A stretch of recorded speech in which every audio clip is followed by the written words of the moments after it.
Assalamualaikum warahmatullahi wabarakatuh. Halo semuanya, perkenalkan nama saya Salah Saban Pratama di kelas 9F. Pada kali ini saya akan membahas beberapa materi tentang berpikir komputasional. Nah, sebelumnya ada yang tahu nggak sih berpikir komputasional itu apa? Jadi berpikir komputasional merupakan proses kognitif atau pemikiran yang melibatkan penalaran logis, di mana masalah dapat dipecahkan, artefak, prosedur, dan sistem dapat lebih dipahami. Nah, selanjutnya ada tujuannya. Selanjutnya yang pertama adalah dekomposisi masalah. Nah, hal ini dicapai dengan memecahkan masalah yang kompleks atau menjadi bagian yang menjadi lebih kecil atau konkret yang dapat mudah dikelola. Nah, tujuannya untuk menyadarkan masalah yang oleh tampak rumit menjadi serangkaian tugas yang kecil atau konkret. Selanjutnya yang kedua, mengidentifikasi pola dan tren.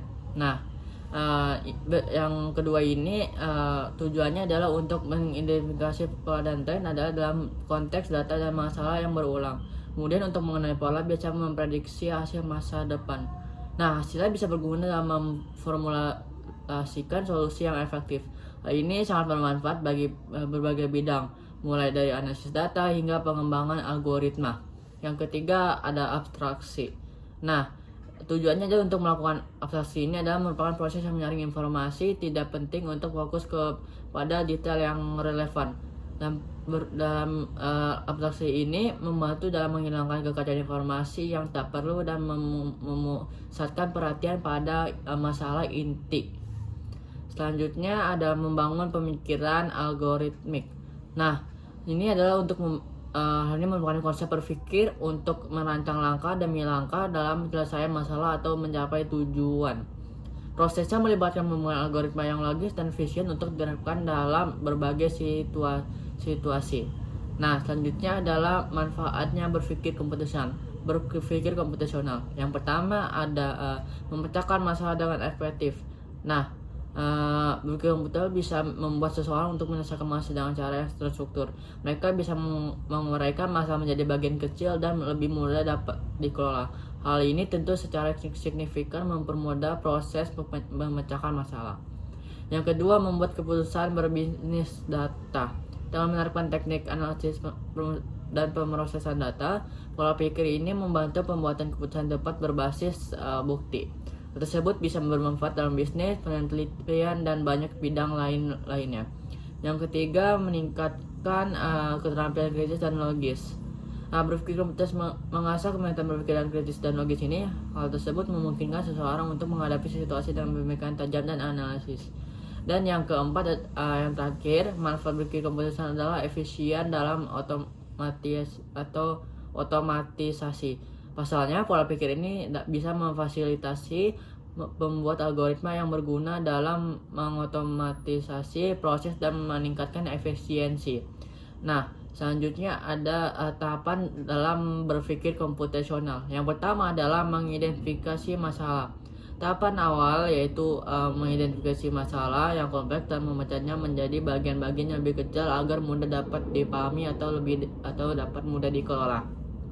Nah, mengenali masalah memudahkan pemahaman masalah secara keseluruhan dan memfasilitasi pengenangan masing-masing komponen secara terpisah.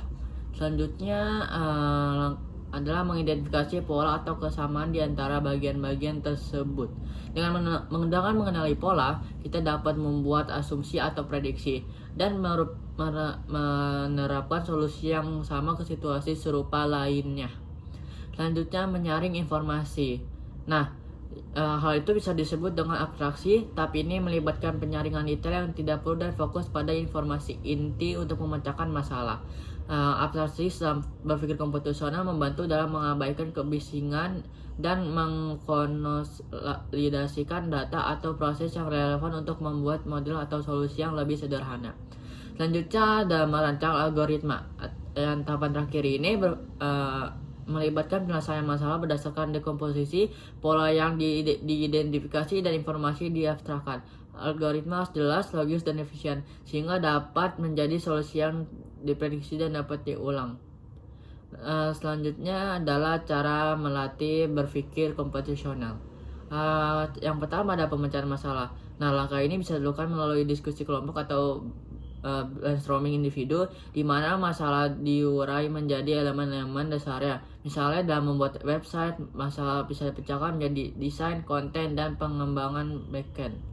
Selanjutnya, mengenali pola. Nah, latih kemampuan untuk mengenali pola dan tren dari data atau masalah. Hal ini melibatkan penggunaan aktivitas seperti menjadi permainan, mencocokkan atau mengelompokkan objek berdasarkan kesamaan. Dalam konteks akademis atau profesional, hal ini bisa berarti menganalisis kumpulan data untuk menemukan pola umum atau anomali. Selanjutnya ada praktikan abstraksi. Nah, praktikan abstraksi ini fokus pada informasi yang penting dan mengabaikan detail yang tidak relevan. Dalam kegiatan ini, kita bisa menggunakan studi khusus untuk merancang solusi untuk masalah tanpa terjebak pada proses teknis yang tidak penting. Misalnya dalam pengembangan aplikasi, fokus pada fitur utama yang dibutuhkan pengguna daripada semua kemungkinan teknologi yang bisa digunakan. Selanjutnya ada desain algoritma. Nah, yang terakhir, praktik desain algoritma yang melibatkan pembuatan langkah demi langkah solusi untuk masalah. Nah, teori ini bisa diajarkan melalui aktivitas yang melibatkan coding atau melalui permainan logika yang memerlukan pemikiran sekuensial dan pemecahan masalah. Melalui cara ini, kemampuan pikir komputasional akan meningkat secara bertahap, yang sangat penting di berbagai bidang profesional dan akademis. Selanjutnya, contoh penerapan berpikir komputasional dalam sehari-hari, misalkan dalam bidang pendidikan. Nah, menggunakan berpikir komputasional untuk mengembangkan kurikulum yang menyesuaikan materi pembelajaran berdasarkan gaya belajar siswa yang berbeda-beda. Misalkan selanjutnya dalam bidang kesehatan. Contohnya adalah mengoptimalkan jadwal staf dan distribusi sumber daya di rumah sakit melalui algoritma dan meningkatkan efisiensi dan waktu respons. Dan selanjutnya dalam bidang transportasi, contohnya adalah menerapkan sistem navigasi yang menggunakan berpikir komputasional untuk mengatur ulang rute secara dinamis berdasarkan kondisi lalu lintas saat ini.